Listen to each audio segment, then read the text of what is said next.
Food TV. गांव की गोरी शहर की छोरी। রামপুর গ্রামে সুষমা রমেশ নিজের মেয়ে গীতা আর ববিতার সাথে থাকত। গ্রামে রমেশের একটা চায়ের দোকান ছিল। ও যাই উপার্জন করত সেটা বাড়ি দেখাশোনা করার জন্য লাগিয়ে দিত। আমি সারা জীবন পরিশ্রম করে আমি সব পয়সা আমি নিজের দুই মেয়েকে ভালো থেকে ভালো জীবন দেবার জন্যই করেছি।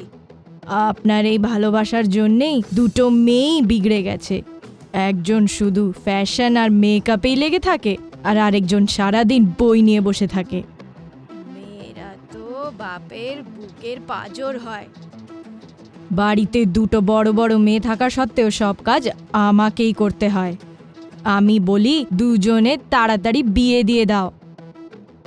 রমেশ নিজের মেয়ের বিয়ের কথা ভেবে রমেশ একটু ভাবুক হয়ে যায়। রমেশের বড় মেয়ে গীতা ফ্যাশন আর মেকআপ খুব পছন্দ করত। ও শহরে গিয়ে বিউটিশিয়ান হতে চাইতো আর চকচকে জীবন কাটাতে চাইতো। আর ছোট মেয়ে ববিতা খুবই সিধাসাদা ছিল। ও বই পড়তে খুব ভালোবাসতো। এই গীতা, তুই আবার বই রাখার জায়গায় নিজের মেকআপের জিনিস রেখে দিয়েছিস। আমার মেকআপের জিনিসকে কিন্তু হাত লাগাবি না। আমার কোনো ইন্টারেস্ট নেই। এসব সরা এখান থেকে, আমি পড়তে বসবো। কি সারাদিন পড়াশোনা করতে থাকিস? তোর চোখের নিচে ডার্ক সার্কেলস পড়ে গেছে। কাছের পার্লারে ডিসকাউন্ট চলছে, ওখানে গিয়ে চল আমরা দুজনে ফেসিয়াল করাই। আমি তোর মতন স্বপ্নের দুনিয়ায় বাস করি না। আমার কোনো প্রিন্স চার্মিংয়ের দরকার নেই। এসব শুধু সিনেমায় হয়। তুমি করাও নিজের ফেসিয়াল। এটা বলে ববিতা পড়াশোনা করতে লাগলো। গীতা সবসময় নিজের স্বপ্নের দুনিয়ায় বাস করত আর নিজের স্বপ্নের রাজকুমারের কথা ভাবত। একদিন গ্রামের পুরোহিত রমেশের ঘরে গীতা আর ববিতার জন্য সম্বন্ধ নিয়ে আসে। এতদিন পর পুরোহিত আমাদের বাড়িতে আপনি কেন এসছেন?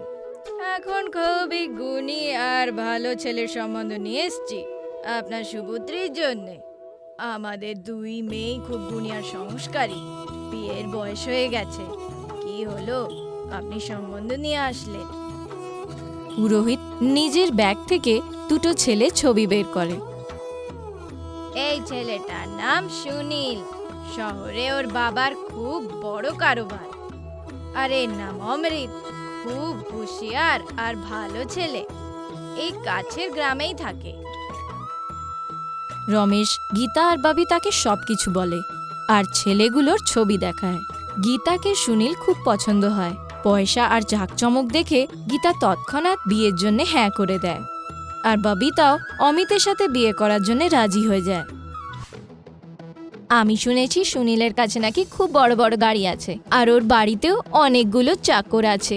একদম আমার স্বপ্নের রাজকুমারের মতন। ওই ছেলেটা কোনো কাজ করে না।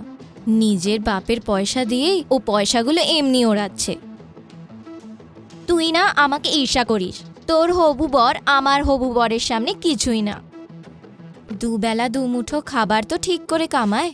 কিছুদিনের মধ্যেই গীতার বিয়ে সুনীলের সাথে আর ববিতার বিয়ে অমিতের সাথে হয়ে যায়। গীতা সুনীলের সাথে শহরে গিয়ে খুব খুশি থাকে আর সেই সুনীলের বড় বাড়িতে খুবই আরামসে থাকে। বাহ, কি সুন্দর! আমি সবসময় শহরে এরমভাবে থাকতে চাইতাম। শহরের তো কথাই আলাদা। এইসব তো এখন তোমারই। গীতার ধরন সরণি পুরো বদলে যায়। সে বাড়ির মেয়েদের মতন মডার্ন জামা কাপড় পরতে থাকে আর কালো চশমা পরতে থাকে। আর ওইদিকে ববিতার স্বামী খুবই সাধারণ পরিবার থেকে আসে। ও পরিশ্রম আর সৎভাবে বাড়িঘর চালাতো। আপনাকে দেখে আমার বাবার কথা মনে পড়ে। আমার বাবাও পরিশ্রম আর সৎভাবে এরমভাবেই কাজ করত। আমার মা বলে, যেই ছেলেকে নিজের বাবার মতন লাগে তাকেই নিজের পরসঙ্গী করা উচিত। আমি তোমার কিছু জিনিসের অভাব হতে দেব না আর সবসময় আপনার সম্মান করব, এটা আমি কথা দিচ্ছি। একবার কোনো কাজের জন্যে ববিতা আর তার স্বামী শহরে যায়। আরে আগে বললে তো আমরা নিজের গাড়ি পাঠিয়ে দিতাম এয়ারপোর্ট থেকে আনতে। আপনি তো জানেনই আমাদের গ্রামে এয়ারপোর্ট নেই। আমরা তো এখানে ট্রেনে এসেছি। গ্রামে থাকা লোকজনদের এটাই প্রবলেম, কোনো ভালো লাইফ ওরা দেখতেই পারে না। আর বল বোন, তুই কেমন আছিস? আমি খুবই ভালোই আছি। আমার কিছু জিনিসের জন্য কিছু কমই হয় না।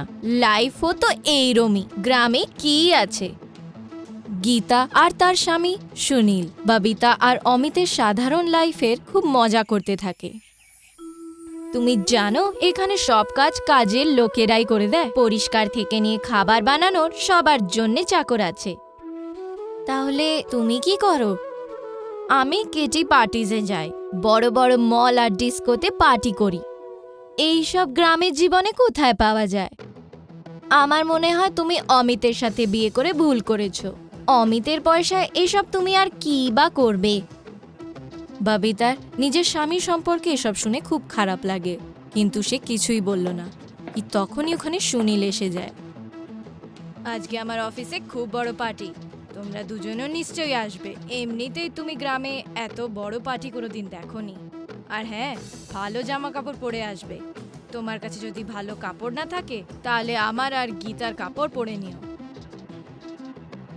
মানছি যে আপনাদের মতন এত পয়সা আর ধন আমাদের কাছে নেই, কিন্তু আমার স্বামী পরিশ্রম আর সৎভাবেই উপার্জন করে। সম্পর্ক ভালোবাসা দিয়েই গড়ে। এখানে যদি পয়সা আর উঁচু নিচু লোক এসে যায় তখনই সম্পর্ক ভেঙে যায়। এখনো তোমার চোখে পয়সার পট্টি লাগানো। যখন তোমার চোখ খুলবে তখন তুমি দেখতে পাবে তোমার কাছে কেউ নেই।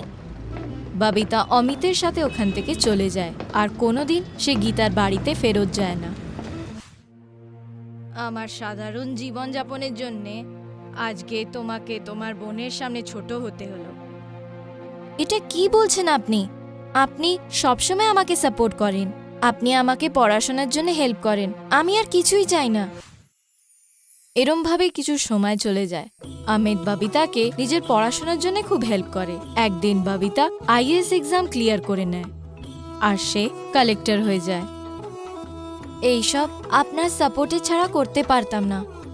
আমার তোমার উপরে গর্ব হয়। আর ওইদিকে গীতার স্বামী সুনীলের বিজনেসের খুব ঘাটা হয়, যার পরে সে সবসময় নেশা করেই বসে থাকত। তুমি আজকেও নেশা করে এসছো? এক তো আমাদের বিজনেসে এত ঘাটা হয়েছে, আর বেঁচে থাকা তুমি নেশায় উড়িয়ে দিচ্ছ। এই চল সর এখান থেকে, এত জ্ঞান ঝাড়িস না। সুনীল গীতার সাথে খুব মারপিট করতে থাকে আর ওকে বাড়ি থেকে বের করে দেয়। হে ভগবান, এখন আমি কোথায় যাব? সব বরবাদ হয়ে গেল। আর ববিতার স্বামীরও খুব ভালো চাকরি হয়ে যায় শহরে। দুজনেই শহরে থাকতে লাগে। একদিন ববিতা আর অমিত গাড়িতে কোথাও যাচ্ছিল কি তার সামনে একটা পাগল মেয়ে এসে যায় আর গাড়ি ওকে ধাক্কা দিয়ে দেয়। আপনি ঠিক আছেন? আপনার কিছু হয়নি তো? ববিতা যখন ওর কাছে যায় তখন দেখে সেটা ওর বোন গীতা। আরে গীতা, তুমি? তোমার এই অবস্থা কেন? আর তোমার স্বামী সুনীল কোথায়? আমার বোন ববিতা, আমাকে ক্ষমা করে দাও। আমি তোমাকে অনেক উল্টোপাল্টা কথা বলেছি। সুনীল আমায় বাড়ি থেকে বের করে দিয়েছে, ওর বিজনেস পুরো ডুবে গেছে। তারপর আমি জানতে পারলাম ওর আরেকটা বিয়ে অলরেডি হয়ে গেছে, আর অন্য মেয়ের সাথে ওর অনেক অ্যাফেয়ারও আছে। ও তো পুরো আমার জীবন বরবাদ করে দিয়েছে। তুমি একদম চিন্তা করো না, সুনীল নিজের শাস্তি নিশ্চয়ই পাবে। ববিতা গীতাকে নিজের সাথে নিয়ে গিয়ে সুনীলের ওপর নিজের স্ত্রীর ওপরে অত্যাচার আর প্রতারণার কেস ফাইল করে দেয়, যার পর সুনীলের জেল হয়ে যায়। তুমি ঠিকই বলতে, এই চকচকে জীবন শুধু ওপর থেকেই ভালো লাগে। এখানে কেউ নিজের আপন হয় না। আমি যদি তোমার মতন পড়াশোনা করতাম তাহলে আজকে আমার এই অবস্থা হতো না। তুমি চিন্তা করো না, আমরা তোমার পাশেই আছি। ববিতা গীতাকে সাহায্য করে আর গীতা একটা বিউটি পার্লার খোলে। দুই বোনই খুশি খুশি থাকতে লাগলো।